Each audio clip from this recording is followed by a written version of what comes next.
Manual safety selectors versus no manual safety selectors. Let's get into it.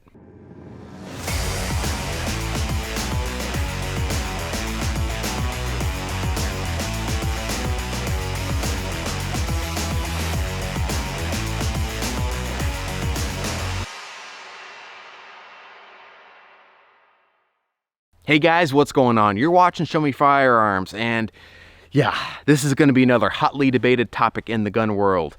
Manual safety selectors on handguns versus no manual safety selectors on handguns. This video is actually a result of a couple comments I got from some of you guys on one of the videos we did in the past about the Ruger Security 9 here. Basically, those comments were saying that the Security 9 is better than the Glock 17 because it has a manual safety selector, whereas the Glock does not. So we're going to talk about manual safety selectors on modern day semi-automatic handguns and whether or not they have a place, and if you should go out and buy a handgun that has a manual safety or one that does not have a manual safety. All right, before we get into it, guys, just want to show you we are dealing with completely clear guns on the channel today. I don't have any ammo out here with me, so we're safe to go ahead and handle all of these firearms. Now, for those of you guys out there who may be newer to handguns and don't know exactly what a manual safety is, I'll show you that really quick. Manual safety is basically just a little lever on the side of some handguns that, when engaged, completely locks the gun up. I can't rack that slide, I can't depress that trigger. So that's basically what a manual safety is. Pretty straightforward. Now, I don't think that manual safeties have a place on these modern day semi-automatic handguns like the Security 9 or the Smith & Wesson or the Glock. And let me throw in a quick caveat. This discussion does not include the 1911 platform. That is a totally different style of handgun, and that will be a discussion for another video. I will say that I do think manual safeties have a place on the 1911, but again, that's a totally different discussion, so we're not talking about 1911s today. We're just talking about the more modern style of handguns like the Security 9, the Smith & Wesson M&P, and the Glock. Now, first reason why I don't think manual safeties have a place on these kind of handguns is, let's say you're concealed carrying the Security 9 here or another kind of handgun with a manual safety. There's a bad guy coming at you. You only have, a split second to do something about it, right? So you draw your gun out of concealment. You present it to your target, squeeze the trigger, nothing happens.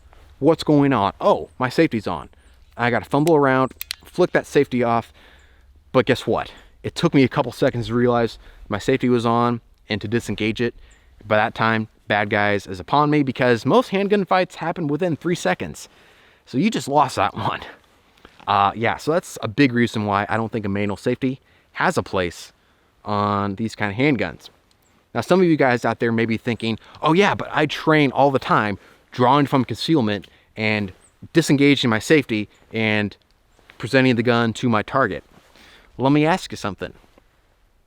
Do you train under stress with the adrenaline going and you got tunnel vision and you lose all your fine motor skills under conditions like that? Do you train under those types of conditions, disengaging your safety, then engaging your target? Or are you just standing out there in the range shooting at paper targets? So unless you train under stress, you're probably not going to be able to disengage your safety quickly enough. Just my 2 cents on that one. Take that for what it's worth.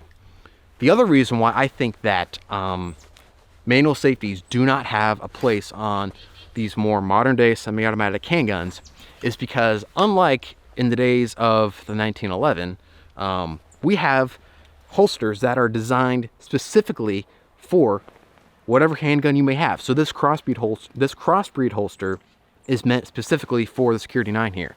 As you can see, it fits in there perfectly. The gun does not wobble, it will not fall out. And most importantly, the trigger is completely enclosed inside that holster. There's no way anything is going to intrude in there and depress that trigger. So I think your holster, which you should buy one meant specifically for whatever handgun you have, your holster takes the place of the manual safety, because if you're concealed carrying, you shouldn't have one without the other. You should not have a handgun on you without a good holster. So they go hand in hand, I think, and you should not have a handgun on you without a good holster. So good holster, I think, should take the place of that manual safety switch. And just because a lot of handguns today, like say the Glock 17 here, just because it doesn't have a manual safety on the side there, does not mean that this gun does not have safety features built into it. The first is the trigger safety. As you can see, there is a little blade here in the middle of the trigger. And unless that blade is depressed, the trigger will not move. So as you can see, I'm gripping the sides of the trigger, trying to pull it back. It will not move unless I place my finger properly on that trigger and disengage that trigger safety. Also, modern day handguns, like say the Glock here, a lot of them have what's called a drop safety. So if this gun was loaded, which of course it isn't, but if it was, round in the chamber, and let's suppose I threw it at a tree and it smacked that tree super hard, it wouldn't go off because it's drop safe. So we have safeties built into this Glock 17. Just because it doesn't have a manual safety on the side does not mean this gun does not have safety features built into it. So as another example, let's take a look at my Smith & Wesson M&P 40 here. And again, this gun does not have a manual safety on the side, but it does have a trigger safety. It's a different design than the Glock, but it has one. So the lower half of the trigger actually hinges, as you can see there. So if I try to squeeze the trigger up here, it won't move. But if I place my finger properly, then the lower half of the trigger will hinge and safety will disengage and allow the gun to go bang. So that's great. So all this is to say, guys, that I just don't think that manual safeties have a place on these more modern day semi-automatic handguns, because we have tons of holsters out there designed specifically for whatever handgun you may have. We have trigger safeties, we have drop safeties. So I just don't think that manual safety has a place on these more modern day semi-automatic handguns. What do you guys think about all this? Let me know in the comment section down below and let's have a discussion, because of course I'm not an expert. Everything I say here is not the be all end all of information. A lot of what I've shared with you guys today is stuff that I've picked up listening to guys who know more than I do. So let's have a discussion down there, sound off in the comments, and let's have a discussion about manual safeties versus no manual safeties. Thanks so much for watching Show Me Firearms, guys. I appreciate you being here, and don't forget, until next time, show me them firearms.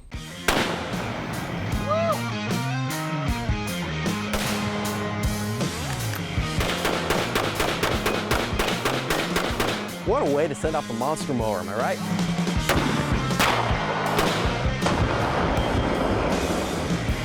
So much freedom!